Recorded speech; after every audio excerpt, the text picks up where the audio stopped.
Welcome to Shop Talk Live, episode number 229. This week we're going to try something a little bit different. It's going to be just Barry and I talking about the beginning of our woodworking journeys and trying to put ourselves in the mindset of someone just starting out in woodworking. And in order to do that, we challenged ourselves to come up with shop budgets with only $1,000 budget. It might seem like a lot to some, that might seem like way too little to others. That's the number we came up with. While we're doing this, think about how you might go about setting up a shop for $1,000. It's a lot harder than you might think, but it's fun and it's kind of grounding.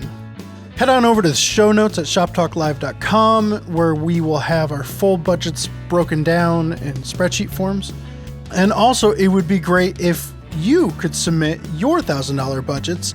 Just post a link to a Google Sheets spreadsheet as a comment in the show notes to this episode.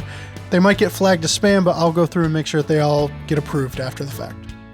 All of that to say, we've got a different episode for you. Trying new things here and there. We'll be back to the same format that you're used to next episode. We just wanted to change it up a little bit. Let us know how you like it. You gotta change it up every now and then, right? On with the show after a word from our sponsors. Whether you're working in the shop or on the job site, it's not a debate that dust extraction is incredibly important. That's why Festool USA has continued to innovate ways to deliver top-tier dust extraction solutions, as best seen in Festool's new CT48 AC. This machine is designed to capture high volumes of dust and keep the job progressing, with its 12.7 gallon capacity, and continue operating at its peak efficiency with its automatic cleaning mechanism. The versatile CT48 AC syncs with Festool tools via Bluetooth for seamless operation, and is also OSHA Table 1 compliant for materials containing silica dust, and it is well suited for a diverse set of job site tasks, while limiting downtime for emptying filter bags due to its large capacity. Backed by the company's 3-year wear and tear warranty, the CT48 AC is built for the toughest demands. For information, visit festoolusa.com/fall2020.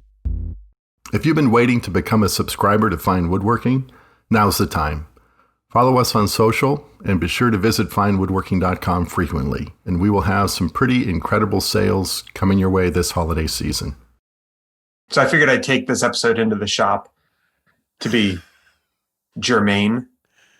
But I could see a teeny tiny bandsaw. Yeah, it's a little wee guy. Really move. Little 9-inch dude. Yeah. It is. How's that working out for you, by the way? So when I bought it, I knew it was going to be underpowered and it couldn't handle big cuts. And then I tried cutting some. It was 12-quarter poplar, 20 inches long. It took 5.5 minutes to cut that. I knew that 12-quarter poplar, though. I mean, 5.5 minutes. That's worst case scenario, though. Right. And I bought it going, you're not going to do worst case scenario. But then you get the saw, you're going to go, oh, put whatever into it, you know? So we have a Nissan Versa. Yeah. Which I've told you, the functions or the features of this car is it's a car. Yeah. That's exactly what you said when I was considering buying one. And if the first thing we did on the test drive was to drive up that big, huge hill by the office, there's no way I would have bought that car. But that's worst case scenario. Yeah, exactly. So I just otherwise it's fine. Right. So this thing, it's fine. I regularly make rips. I hate the dust, but that's not the bandsaw's fault. That's my dust collection's fault. Well, my non-dust collection's fault. But it works well for what it does. It's frustrating when I want it to do more, but that's few and far between. I don't know if I think I have an upcoming project, maybe with 8-quarter oak.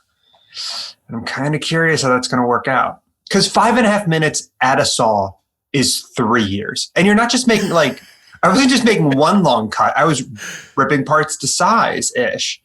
And so that was almost an hour at the bandsaw. That's when you set up Netflix right next to the bandsaw. Well, you space out. You go, don't space out. There's a moving saw blade. Yeah. So yeah, it's the space out because that's when Mike bought his saw stop. was when he was doing a lot of repetitive, like I'm making 200 Kumiko blocks and I'm spacing out, so I need a bit of insurance. And I totally get that.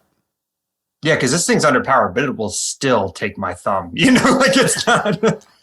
It's powerful enough to ruin your day, week, month, whatever. Exactly. Yeah. So we thought that we would do something different. You and I have been talking about this for a really, really long time. Just the two of us. That's all I can think. 'Cause I don't think it's ever been you and me on the pod. You and I. That's all I got. That's my contribution. Yeah, we've been talking about this. Has it been 2 years? A year and a half? It's been a while. So for the audience, you and I at one point had the idea to do a totally different podcast. Yes. And it was beginner friendly and like we did one episode and it was kind of really fun and bonkers, but my full-time job would need to be that thing and that's it. Right, because it was like not properly.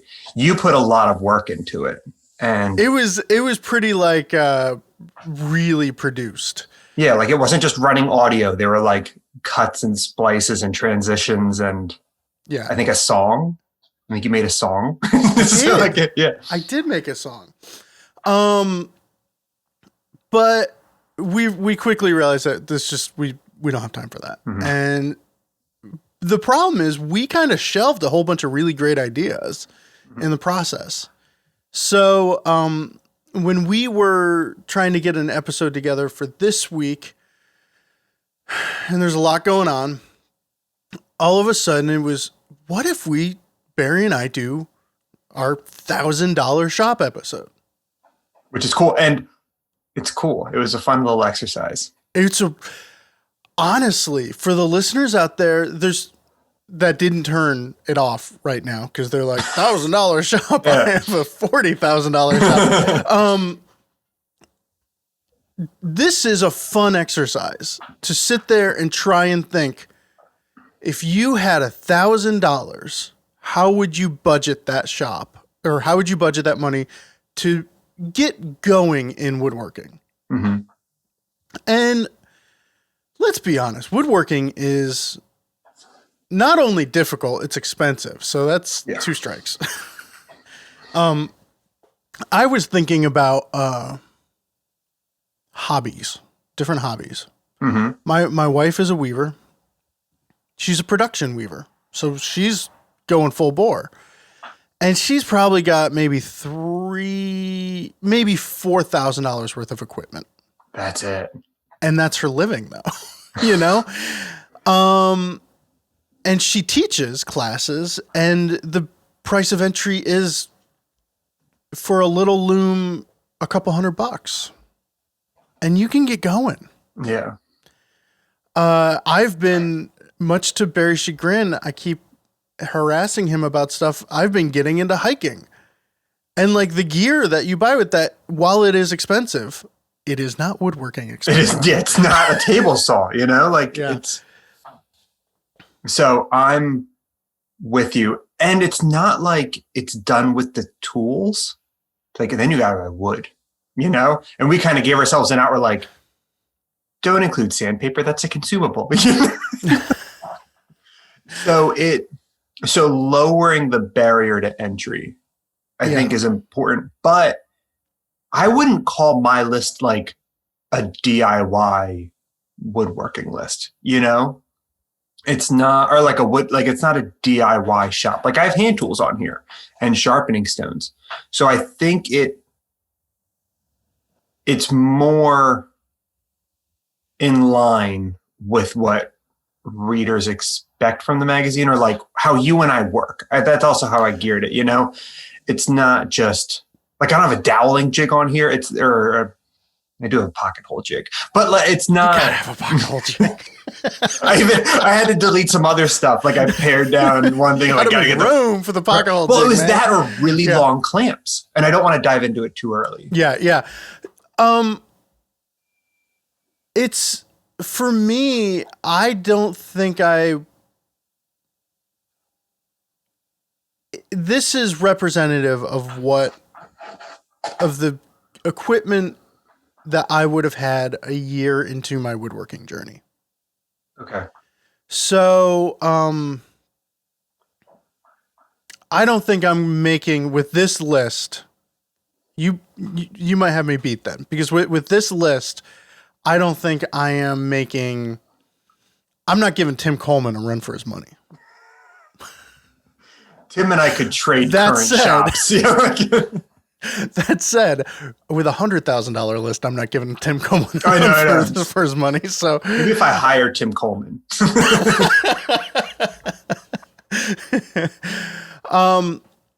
So this is what this episode's going to be about. We're not going to do the normal Shop Talk Live, answer 3 to 5 questions, go over the stupid thing we did. I'm sure there's going to be plenty of that, but this is a different episode. We're going to try something out. Let us know if it's working for you or if it's not, and we'll probably do it from time to time regardless. Yeah, so when you were talking about this being a fun little experiment or like a thought exercise, yeah, I was going to say, yeah, and if you don't work at a woodworking magazine, this is a really fun thing to do in meetings when like that Zoom call that you don't want to pay attention to. But it's also fun to do when you work at a woodworking magazine and you don't want to pay attention in that meeting. Just as viable. So I think across the board, this is cool to do. We just don't have to hide it. That's true. Yeah, we're monetizing our distraction. I don't think that our mental wanderings are any different, more or less, than any one of our listeners. We just don't have to make excuses. What you doing? Oh, I'm just thinking about how I'm going to pull this mortise and tenon off. Yeah. Keep it up. Thanks, boss. By the way, boss, how am I going to pull this mortise and tenon Yeah, off? exactly. Mike. No. All right. So we thought it would be interesting to do one little bit before we dive into our lists. I am boring, and I got into woodworking the same way that probably 80% of the people out there got into woodworking. Got a house, moved into a house, watched this old house a lot or whatever, but moved into a house, built a thing. The first thing I built was, I built Kitty a sewing desk really, really early on. After my parents bought me a table saw. I declared I wanted a table saw. My parents bought me like a horrible, dangerous table saw. I built a sewing desk. I did all sorts of really, really bad things with it, with the table saw, dangerous things. And then I kind of set that aside. I think all the tools went into storage while I moved into an apartment. When we bought a house, though, the tools came back and it was, oh, okay, I can be like my dad and build things now. And just started I built like a little kitchen counter thing out of a cut up ladder and pallets and an old coffee table. And it made Katie like super, super happy. And that's generally my goal. And I just kept going. Yeah. My story is fairly average. I don't know how you got into woodworking. We talk a lot, and I still don't know how you got into woodworking. It was the same way. So I had just come back. So I lived in Thailand for a year. I was 24 to 25, and I came back, and it was like Thailand kind of happened quickly because I did college and then grad school and then worked for a little bit and then went to Thailand. So when I came back, it was like I have my own apartment that I can like do stuff with, you know? Were you living in like a hostel or something in Thailand, or? No, I lived on the school's campus, like in the same dorms as the college kids. The teachers had their own floor. You were teaching English? Yeah, sorry, teaching English. Okay. Lived on campus, and like I thought I was going to be there longer than a year, but I wasn't sure it was going to be 10. And I surely wasn't going to like get into things in the dorm room, you know? Yeah. So I grew up around my dad and grandpa building stuff, but it wasn't like it was a possibility, but it wasn't there for me yet. I didn't have the impetus. That happened when I came back and I had my own place. And Like, you can start doing stuff, like you can make it happen for an X. I made us like shelving, open shelving for spices. And it was a MDF like desk, or not like a melamine desk that we found out in the hallway of my apartment, which was much less classy than hers. And I just took a jigsaw, sawed it. Because it was in the hallway. It wasn't in the alley. It wasn't. Right. But it was disassembled. It was in the hallway. Like, it didn't look good, Okay. I think someone might have been moving out. I don't remember. But like, I took a jigsaw, sawed it into rough rectangles. What if they were moving in? And that would have been rough. I'm glad nobody talked to each other. Their desk is gone, and you cut it up. But it was a spice rack afterward. It was so much cooler. And that's how it started. It was building stuff for our apartments. Mm-hmm. And where were you doing it in the apartment? So I worked on I modified some skateboards in mine, but that was small. I think I did it at her place. She had a deck, like a very small 5x8 deck. Mm-hmm. And then there was a storage shed, which was probably 10 or 12 feet long, but half of that was boxes and storage for when she eventually moved out. And the other half was open. It was maybe 3 or 4 feet wide. Okay. And so I probably just did like sawhorses and what's that word? Plywood for like a worktop.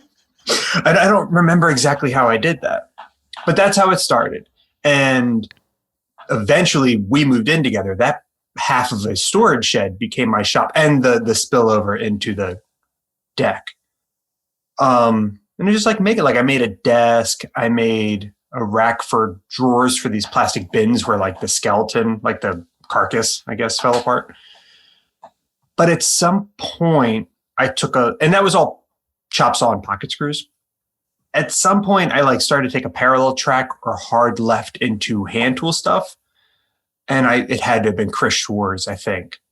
I was reading something and he said, you'll never find something flat and square at the home center, or like you have a 5% chance of finding it. And that got me very mad because I hadn't thought about it. I knew boards were twisty and not lining up, but I hadn't connected the dots that people make these things square. Like they, mill them with tools. You don't just kind of take what Home Depot gives you. And so that's when I kind of started getting more into hand tools. And then I found Peter Follensby and I was a lost cause. It was my track was set. And you haven't been able to pull up since. So same story, but at some point I was mad that Lowe's wasn't giving me high quality lumber. And I was paying $4. It was. I didn't know all that. Oh, yeah. Well, it's like an ex-girlfriend story. Nobody wants to hear that, except for the podcast listeners now had to suffer through it. So you mentioned that your list is what you would have had a year into your woodworking journey. Yeah. I think this is, knowing what I know now, this is what I wish I'd had a year in.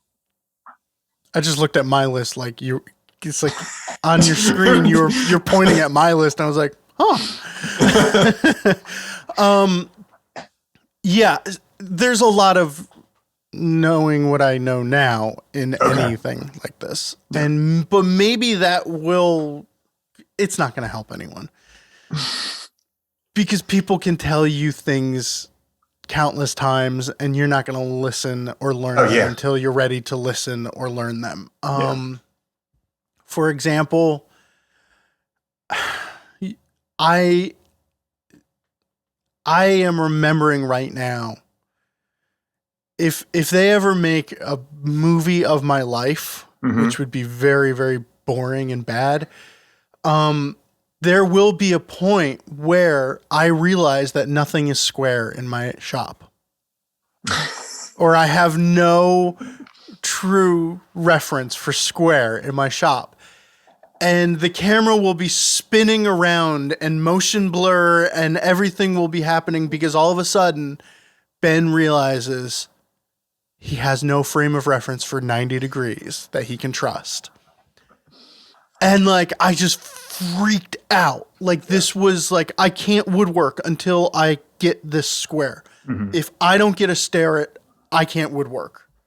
I And I did the Starretts same are thing you did. expensive. Yeah. I was really into vintage. I still am, and well, less so, but I'm into old tools, you know? But when I would get a square and it wasn't square, it was just like, why did I buy this? And it was the same, buy a Starrett. And it wasn't buy a good square, it was buy a Starrett. It was get something reliably square because things trickle down from that. So I'm totally with you. We totally get hung up, and I'm entirely guilty of it as well. It's like, no, just buy a Starrett. But there should be an asterisk that if $100 isn't going to cut into your grocery budget, buy a Starrett. There are used ones. Like there are used, yeah, I know. But then there's, what if it's you? What if they're selling it because it's the worst Starrett ever? You got the dud.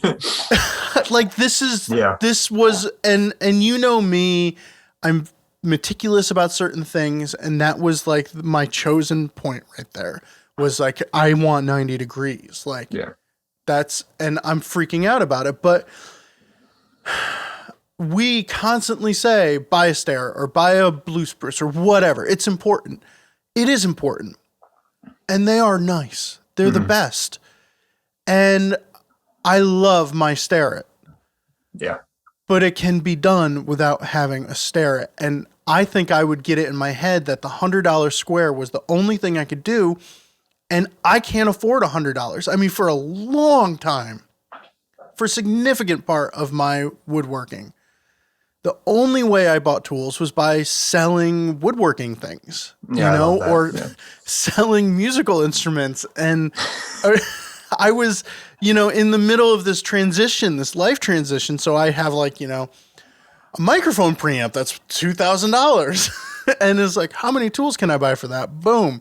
Yeah. Ironically, I'm thinking about selling my Domino so that I could buy a guitar amp now. So I don't know what's going on with me. Have you used PEC squares? I have one and I don't like it. Okay, that's what I thought, because there's a company on eBay that sells blems, like blem 12-inch squares, and they guarantee accurate to within however thousands or blah blah blah. Why don't you like yours? My it's a 4-inch double square. And I just can't get enough purchase on it to tighten it down. Okay. Like, it'll tighten down, but it won't stay. Gotcha. All right. And mine might be a blem or whatever. But we're talking about squares. For squares, what did I have? So I did my list in like 3 sections. It was like, new, this is what I would buy. And then I was being optimistic, and that was $2,700. So I was overshooting it by a lot. Then I went second option. I whittled it down more. That was $1,500. My third option, supposed to be $1,000. I'm sorry. I know you've been really, really good. I'm at $1,017. I'm at 1,000 even right now. It may bump it up because I have that blem PEC square. I may just put like, you stare it. I had a Johnson square, which a while back, that the one with the yellow handle? No, that's Swanson. It's black. You can get them in most hardware stores. Oh. And a while back, I did a long time ago when I first started working here, I did a video of showing how to check if a square is square.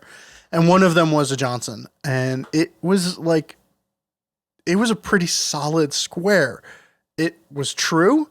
And it locked right. It felt okay. It didn't have the heft and the... I trust my Starrett every time I take it off the wall. Yeah, I don't even think about it. But the Johnson was fine. And it's $10. Whoa.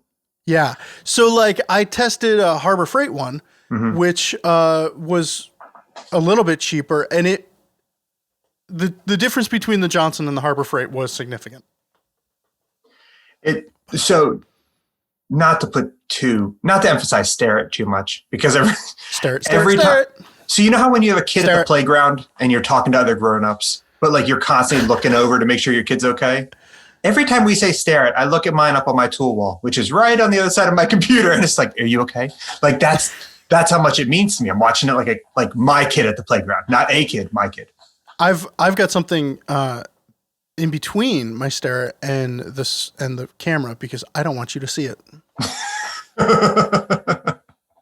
It's my stare it. It's not for your eye. For my eyes. There are many like it, but this one is mine. Yeah. All right. So, what'd you do for power tools? Because these would make or break my list. Be like, oh my god, now I'm suddenly $50, $100 over. I need to figure stuff out. So how'd you do it? Okay. So I went. This isn't going at all how we planned it. I know we can. But that's okay. Okay, all right. That's okay. That's fine. I just wanted to point that out for both of us because at one point we were going to say that at the end and say, "Wait, were we gonna?" And yeah, because Barry and I did pre-production on this one, and we did. It lasted 3 minutes. I wasn't trying to totally erase that. I was just curious. Like, I wanted to get to the strategy. Like you got these power tools. Why? And this is what it's about. I think it's about strategy more than specifics. Mm-hmm. Okay. So, you know how I said I had the 3 lists? Yeah. List 1 and 2 have a bandsaw and a planer. List 3 has no bandsaw and no planer. And I lied. When we discussed this the other day, I have a $300 allocated for a used table saw. Okay. Cool. Yeah, because that was like that was cool. You got that in there because I don't have one, and it's really like starting woodworking without a table saw sounds hard, or starting to get serious. A part of me really wanted to keep a table saw off the list, and honestly, a part of me still wants to, because I don't have a router in this list. A part of me still wants to replace the table saw with like a budget track saw and a router. Mm-hmm. But a bandsaw and a planer would be the first thing I would buy now. But I still cannot wrap my head around how it can be the first thing you would buy for me at the beginning of the journey I took. Where honestly, if you're limited to $1,000 budget, you're probably limited to plywood. For material. So, or I was. That's right. Yeah, we did. Yeah, we did talk about this for like. Yeah. I was for years. I mean, I was plywood centric. I think I even remember saying, I don't see a point where I'm not building with plywood, where I am building with hardwood. And I remember thinking, I don't see a project that I'd want to make without pocket screws. Like, I don't need to ever not use pocket screws. I remember exactly where I was when I thought this. So I totally get the evolution. Yeah, it's your mindset changes throughout it. So, I have a table saw for $300, and I checked our Craigslist area. At least you can get a pretty solid table saw with a riving knife for $300. With a riving knife. Yes, because that's me, you know. Yeah. Your people might think that kids, those kids and their riving knives, but I'm not. It's like buying a car without a seatbelt for me. Mm-hmm. Nope. I'm with you. What else did I have? Besides that, I had $100 allocated for a nice Makita, skill saw. What's the non-brand? Circ saw? Circular saw? Yeah. You forgot plywood. I forgot Circ saw. I'm going into Home Depot today. You know, like, where's a brand? I have $100. I've worked at hardware stores too much to know that they would not be that surprised. I had a customer come in looking for the tube section. What? And I asked them, what's the tube section? tubes where water comes out. I was like, oh, plumbing. Well, what are you looking for? How can I help you? And they go, just show me where the tubes are. I'll know it when I see it. Yes. Yes, you will. Have at it. That's the system that takes care of your human waste. So go ahead. You deal with it. And supplies you. Oh, that's right. Yeah. There's two ends. Water. Yeah. And you don't want to get them mixed up. So man. Good luck with the tubes. All right. So you with your wah. So I had a circ saw, a Makita circ saw, and I'll add on to that. It's an accessory, but $40 for the Craig Rip Cut. Is that the guide? Yeah, I've got one around here. Yeah, I do have one around here. Yes, it's like it's the extended edge guide. Thanks. Yeah. And it's infuriating, but it's irreplaceable to me. And to this day, I mean, I have a pretty stout shop. Mm-hmm. I still have the Craig Rip Cut over in the corner because it is every now and then you get a sheet of plywood, a 4x8 sheet of plywood, and you want to rip or cross cut or whatever 18 inches off the end of it or the side of it. That is the best way of doing it because I am not a fan of. No. I don't even have my shop set up in a way that I can deal with full sheets of plywood. So. Oh yeah, because your outfeed's kind of small and yeah. My infeed is where my head is right now, and I maybe in a pinch I could. I don't know. Shaper Origin Plus Workstation is a unique all-in-one workspace solution that applies CNC precision to projects that are beyond the scope of traditional machines. The complete cutting system from Shaper allows woodworkers to cut end-grain joinery with ease, apply efficient fixturing on small or oddly shaped workpieces, bring precision cutting to any job site, design right on the tool without needing to know programming language, digitally archive templates for simplified workflows, and imply engravings and logos with confidence on finished workpieces. Streamline your operations today. Save $50 if you order the complete system at shapertools.com or from one of their authorized North American retailers. I remember the first time I tried steam bending. I was overwhelmed and didn't know where to begin until I read Michael Fortune's article, The 7 Secrets of Steam Bending. People often ask how they can become better woodworkers.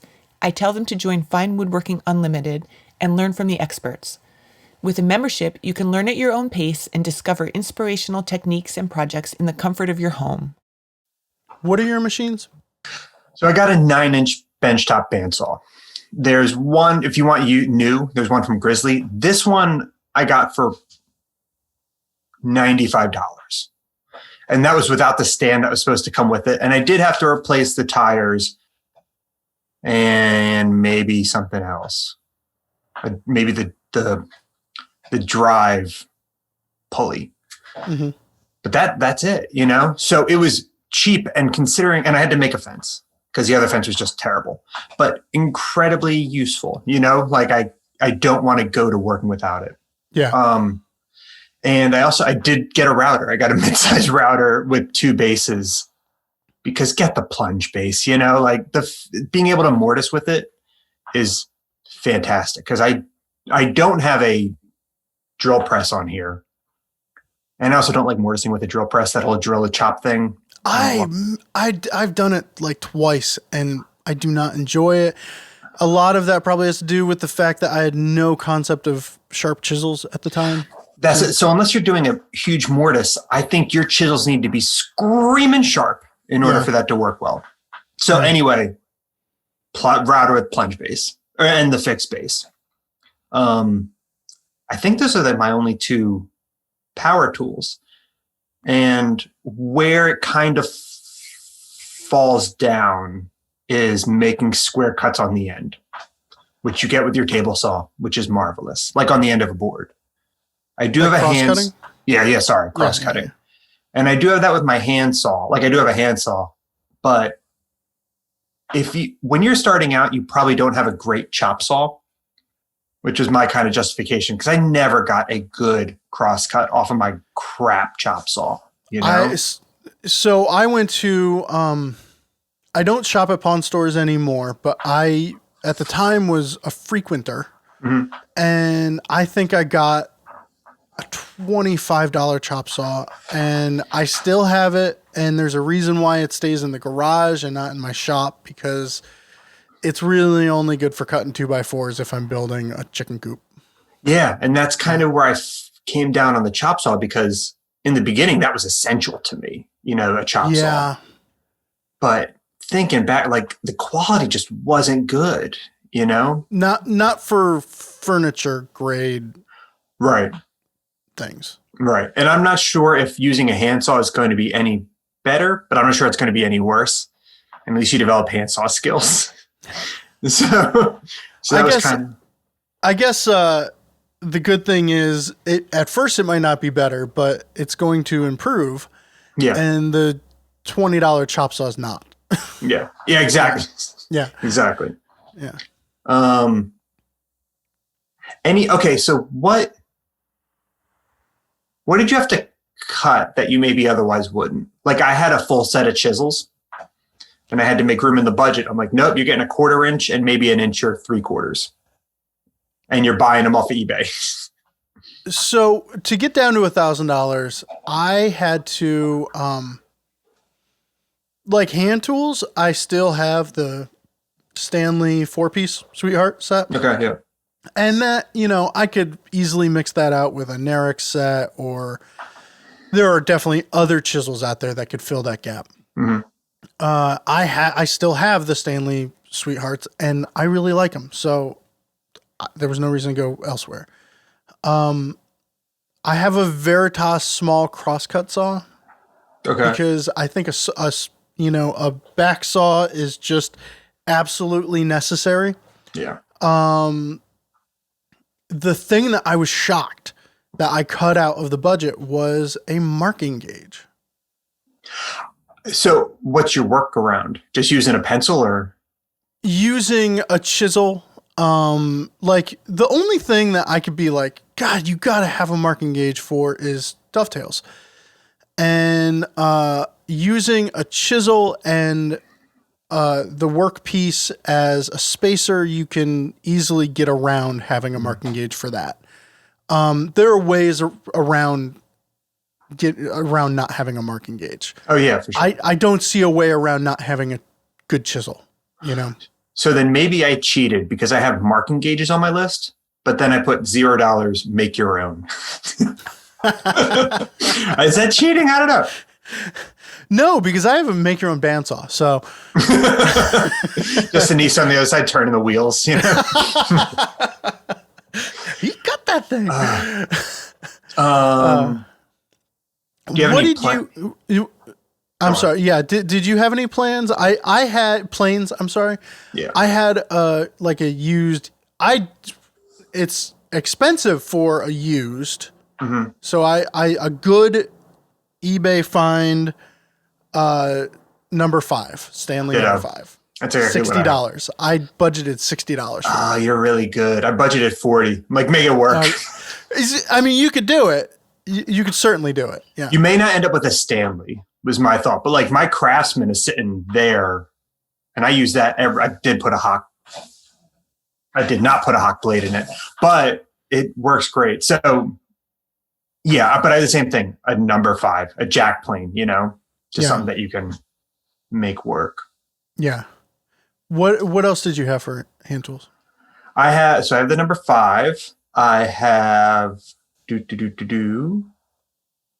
I have a back saw, but it's and I'm going to butcher this name, Gyokocho, the Japanese saw brand that's everywhere. Mm-hmm. It's the 311, their Sunchild. This is the nickname. And so I had a Ryoba like that, you get 2 blades in one, a rip and a crosscut. But as soon as I put the bandsaw on, it's like, no, never make a long rip in your life again. It's just, it's an exercise in frustration. So back saw, because I think you can have success much faster with a back saw than you can with like a Ryoba, like a floppy guy who... And I can still make curve cuts with a back saw, and I have. But I think I'm with you. A back saw is a good call. a coping saw, and 2 chisels. 2? What Yeah. size? Definitely 1/4 inch, and then 1 inch or 3/4, something wider than a 1/4 inch, but definitely the 1/4. And I opened up money in my budget. Like I got $40 back, maybe 50. Just, go to eBay, find some 2 used chisels, hone 'em Okay. up. Because even now, I think the benefit of me having a set of chisels is I can go from the dull one to a sharp one. Very rarely is it like, like very rarely is it I need this size, Yeah. Yep. Guilty. Yeah. It's why I don't buy a 3/8 inch chisel, because I know that it'll be another chisel until I, sharpen. Yeah. So, Okay. So we have broached the subject. yes. Sharpening. Yeah. I did an Eclipse honing guide. So the side clamp guide, it'll handle chisels and plane blades, and oil stones. There's one from Norton, which is, I had it for a long time. It's a beautiful size. It's like 11.5 inches long, 2.5 inches wide, and it's a double. It's a coarse and a fine. So that and a strop.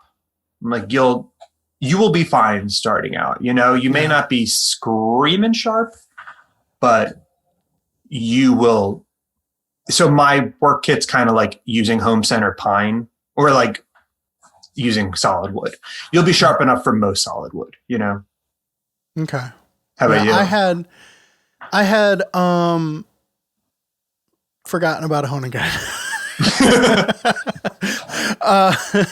But I had a like the DMT diamond paste set, which is $47. I'm a fan of diamond paste. I just use the 3 micron on different substrates. But I think the $47 and some MDF to put the diamond paste on, that's pretty much, you can do it. Like Ben Brunick, that's his sharpening system. No kidding. And well, he's a full-on pro.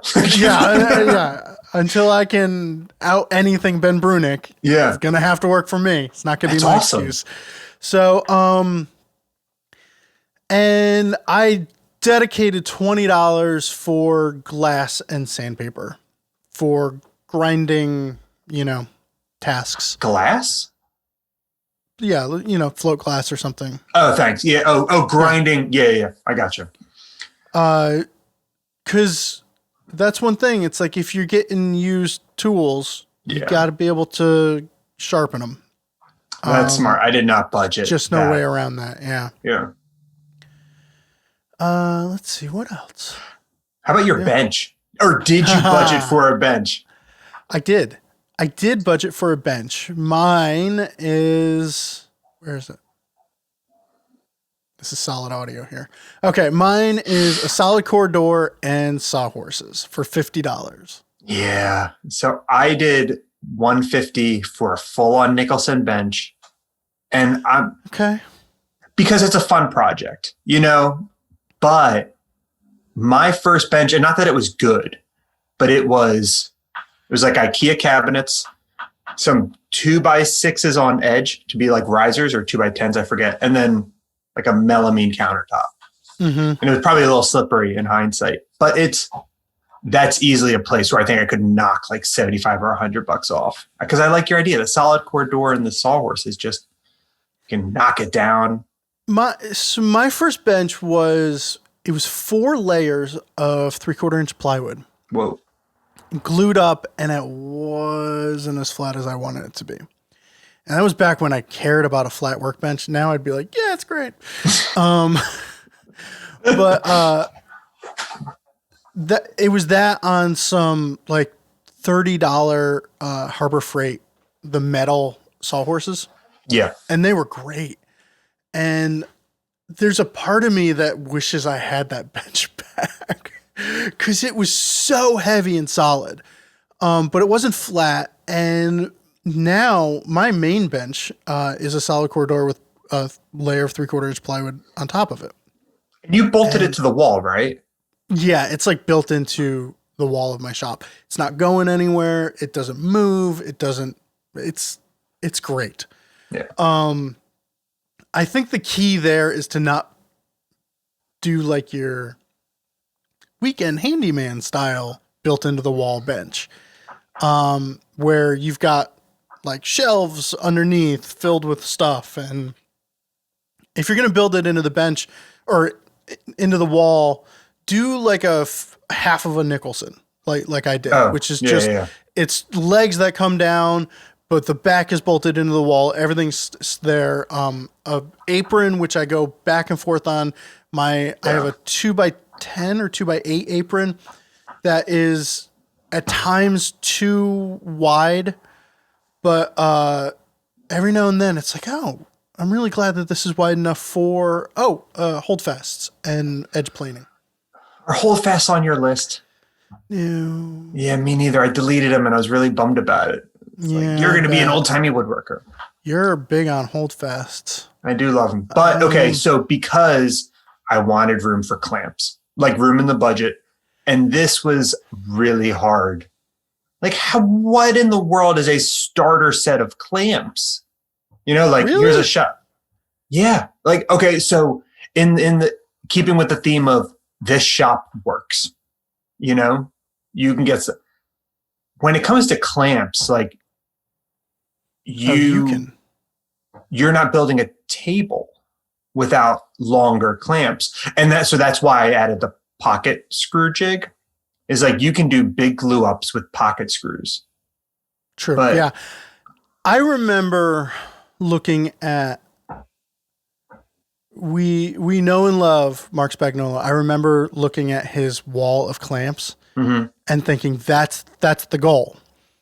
And then I added up how much that wall of jet parallel clamps would be and realized that honestly, I bet you still there is more money in Mark Spagnuolo's wall of jet parallel clamps than I have in all of my shop. Oh, I bet. And those parallel jaw clamps are wonderful. Every time I put a clamp on the list, it was like, we says it's parallel jaw.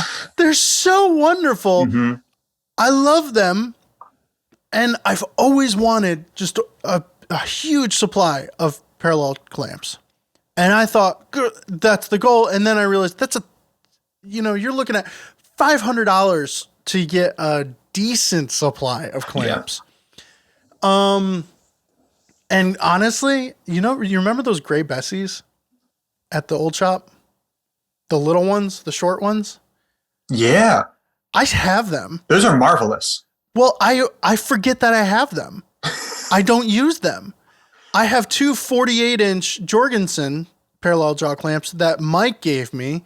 Whoa. Like he was cleaning his shop before a shoot and there was just stuff outside and he was like, you take any of that you want. I was like, and I never use those. I need to put them in the garage. Like those are ones I want to keep. The gray Bessies need to go back to whatever fine woodworking shop happens one day. Yeah. And, but I never use them. I use F clamps nonstop. They are right next to my bench. They are right under my hand tools because I use them all the time. So that I have F-style clamps and 2 wooden hand screws. See, that was for you. Yeah. And for edge planing, but also for you. So what did you do for clamps? All right.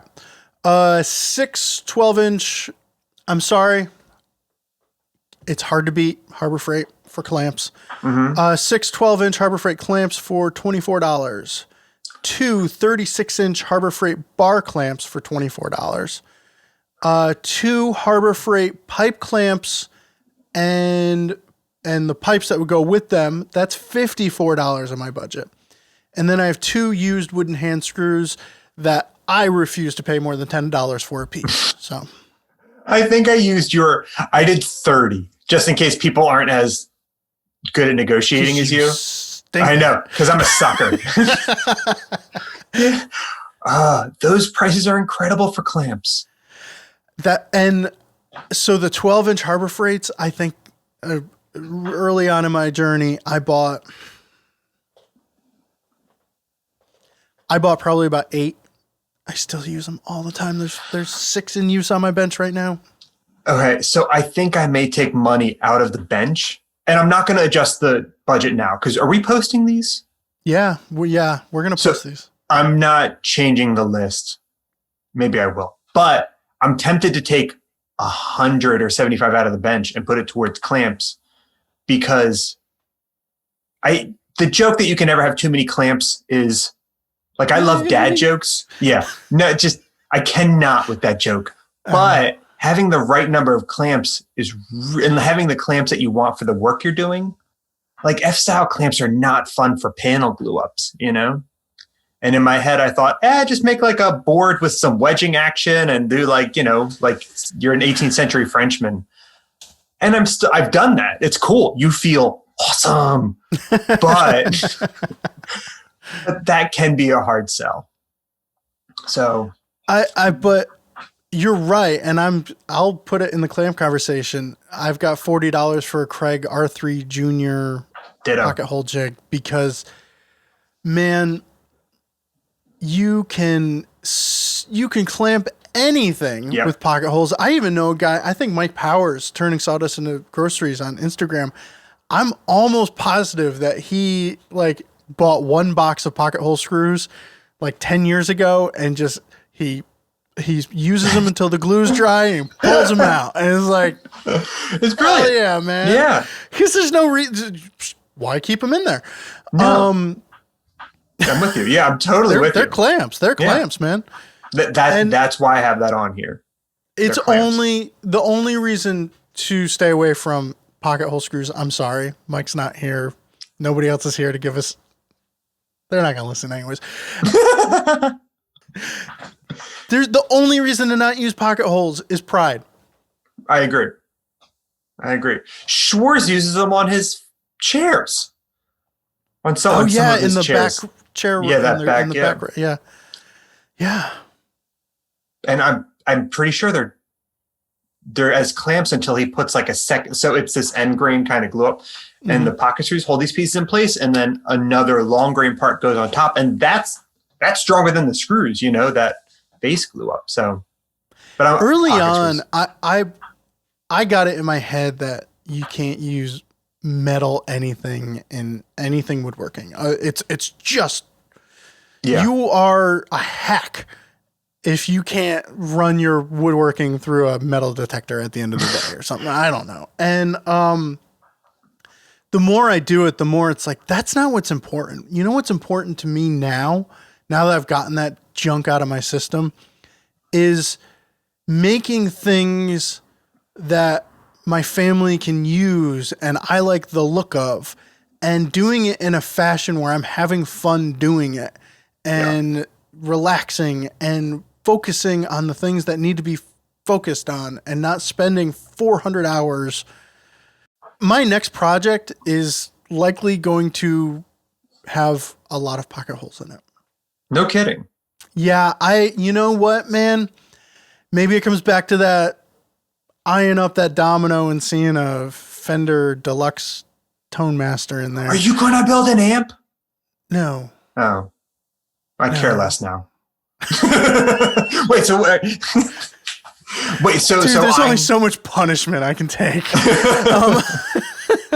No, but it's like I see the domino and I use it twice a year, and one of those times is to make like elongated oval holes to put chisels in.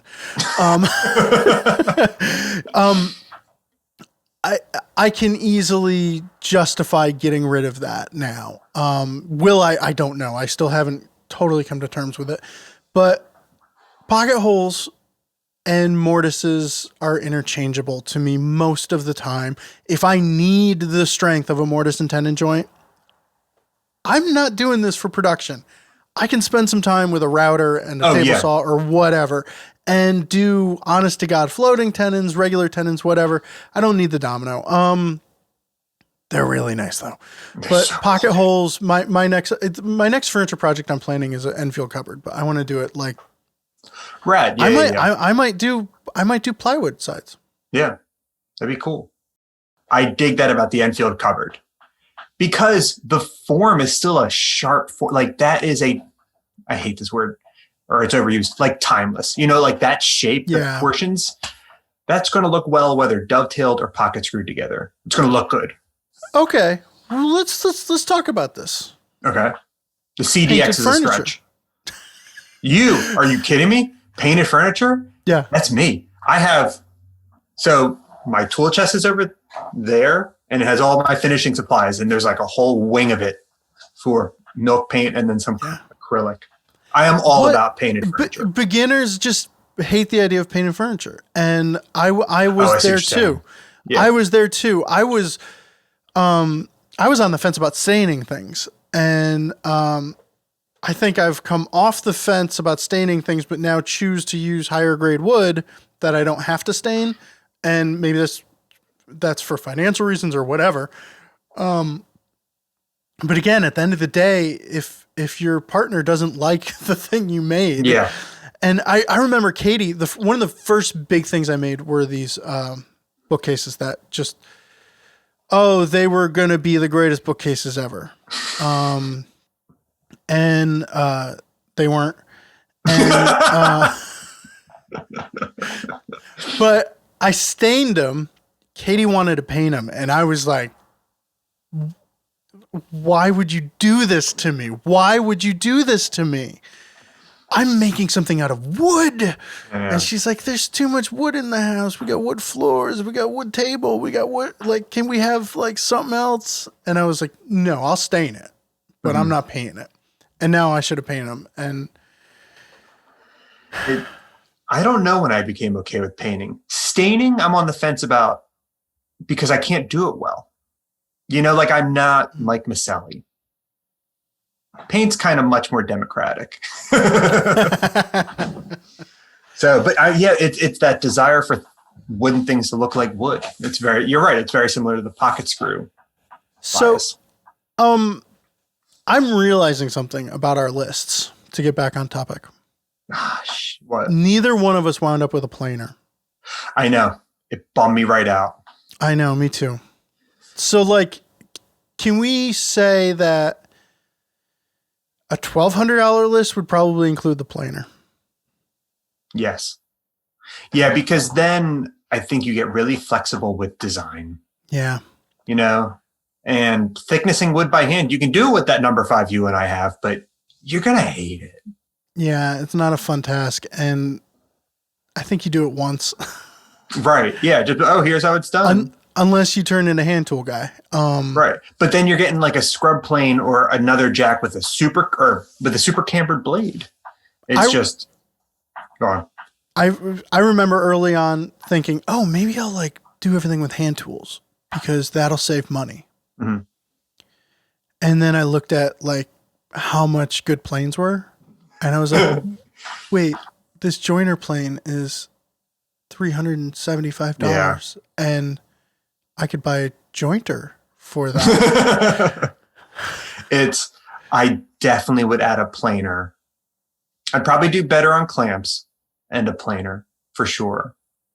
Because then like you can buy project boards, right? From craft stores and home centers, like half-inch poplar. Mm-hmm. Those are terribly expensive. I don't think they're ever really wide. No. So I'm a planer for sure. I remember making a box. It's a nice box for my mother for Christmas one year. She has a rosary collection, and it was like specifically for her collection. Mm-hmm. And it's a fine looking box. And I was able to get around the fact that all of the stock was 3/4 of an inch thick by making it so at the top was inset in to grooves in the sides, so that only like 3/8 of an inch of the sides showed. Clever. And then when you open the box, though, you're like, because all of a sudden this stock is super, super thick, and it's a beautiful box, and my mother loves it, and that's what matters. It's just when I opened it, I was always like, I wish that wasn't so thick. It just looked off to me. I think that's when I bought my planer. And just the idea of not being limited to 3/4 inch stock it opened up an entire new world for me. I made a box and I used 1/4 inch or 3/8 inch project board from Home Depot. It was red oak. Mm-hmm.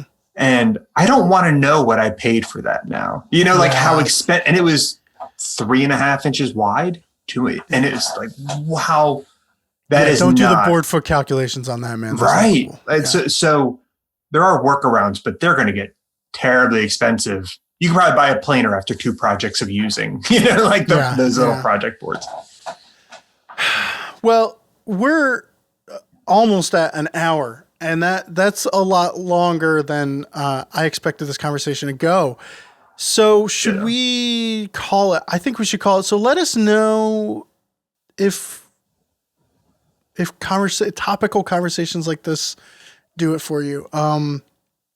But also, I really, really, really, everybody out there with some spare time, come up with your $1,000 list and send us a link to a Google Drive or something. Cause I think some people out there are probably going to nail this, and it might be easier for people who are closer to that journey. For me, I always one thing I really love about this exercise was it brought back a lot of memories and struggles, and, helps me stay grounded, if you will. I say that sitting right next to a 8-inch Powermatic. That's 8 inches? Cha. Oh, man. That I got for free. But